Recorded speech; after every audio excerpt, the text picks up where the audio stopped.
ഗാസയിൽ ഇസ്രായേൽ ശക്തമായ ആക്രമണം തുടരുന്നു. അതിനിടെ ഗാസയിലെ ഇസ്രായേൽ കേന്ദ്രങ്ങളിൽ ആക്രമണവുമായി പലസ്തീൻ പ്രതിരോധ സേനയും മുന്നോട്ടു പോവുകയാണ്. ആക്രമണത്തിൽ ഇസ്രായേൽ സൈനികർ കൊല്ലപ്പെടുകയും പരിക്കേൽക്കുകയും ചെയ്തു.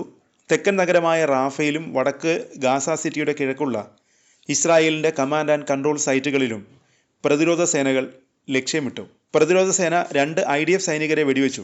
വടക്ക് കിഴക്കൻ ഖാൻ യൂനിസിൽ IDF സൈനികരുടെയും സൈനിക വാഹനങ്ങളുടെയും നേരെ ഷെല്ലാക്രമണം നടത്തി. ഇസ്രായേൽ സേന തങ്ങളുടെ ഒരു സൈനികന്റെ മരണം സ്ഥിരീകരിച്ചിട്ടുണ്ട്.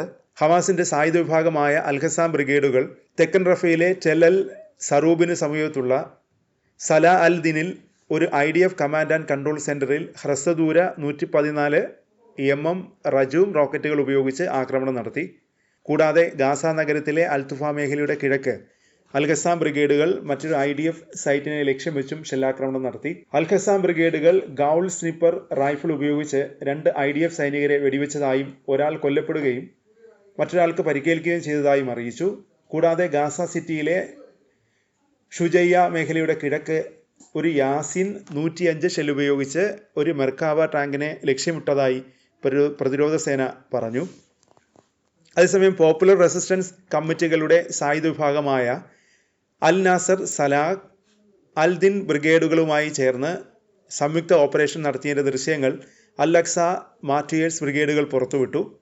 ഖാൻ യൂനിസിൻ്റെ വടക്ക് കിഴക്ക് IDF സൈനികരുടെ ഒരു സംഘത്തെയും അവരുടെ വാഹനങ്ങളെയും 60 mm മോർട്ടാർ ഷെല്ലുകൾ ഉപയോഗിച്ച് ഷെല്ലാക്രമണം നടത്തി. പലസ്തീൻ ഇസ്ലാമിക് ജിഹാദിൻ്റെ സായുധ വിഭാഗമായ അൽ-ഹുസ് ബ്രിഗേഡുകൾ ഖാൻ യൂനിസ് നഗരത്തിലേക്ക് മുന്നേറിയ IDF സൈനികരുടെയും വാഹനങ്ങളുടെയും നേരെ വെടിവയ്പ് നടത്തി. ഇതിൻ്റെ ദൃശ്യങ്ങളും പുറത്തുവിട്ടു.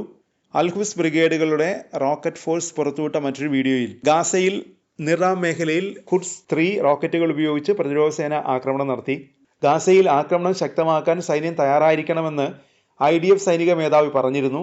പിന്നാലെയാണ് IDFനെതിരെ കനത്ത ആക്രമണങ്ങൾ ഉണ്ടായത്. അതിനിടെ പലസ്തീൻ രാഷ്ട്രത്തിനായി കൂടുതൽ രാജ്യങ്ങൾ മുന്നോട്ട് വരികയാണ്. ഫ്രാൻസ്, ബ്രിട്ടൻ, കാനഡ തുടങ്ങിയ രാജ്യങ്ങൾക്ക് പിന്നാലെ പലസ്തീൻ രാഷ്ട്രത്തെ അംഗീകരിക്കുമെന്ന് ഓസ്ട്രേലിയയും പ്രഖ്യാപിച്ചിരിക്കുന്നു. സെപ്റ്റംബറിൽ നടക്കുന്ന UN ജനറൽ അസംബ്ലിയിൽ നടപടിക്രമങ്ങൾ പൂർത്തിയാക്കുമെന്ന് ഓസ്ട്രേലിയൻ പ്രധാനമന്ത്രി ആന്റണി ആൽബനീസ് പറഞ്ഞു. സംഘർഷം അവസാനിപ്പിക്കാനും ഗാസയിലെ ജനങ്ങളുടെ പട്ടിണിയും ദുരിതവും അകറ്റാനും ദ്വിരാഷ്ട്ര പരിഹാരമാണ് ഉത്തമമെന്നും ആന്റണി ആൽബനീസ് പറഞ്ഞു. 193 UN അംഗരാഷ്ട്രങ്ങളിൽ 150 രാജ്യങ്ങൾ ഇതിനകം പലസ്തീൻ രാഷ്ട്രത്തെ അംഗീകരിച്ചിട്ടുണ്ട്. US-ഉം ഭൂരിഭാഗം പാശ്ചാത്യ രാജ്യങ്ങളും അംഗീകരിച്ചിട്ടില്ല. അടുത്തിടെ ഫ്രാൻസ്, ബ്രിട്ടൻ, കാനഡ തുടങ്ങിയ രാജ്യങ്ങൾ പലസ്തീൻ രാഷ്ട്രത്തെ സെപ്റ്റംബറിൽ അംഗീകരിക്കുമെന്ന് വ്യക്തമാക്കിയിരിക്കുന്നു.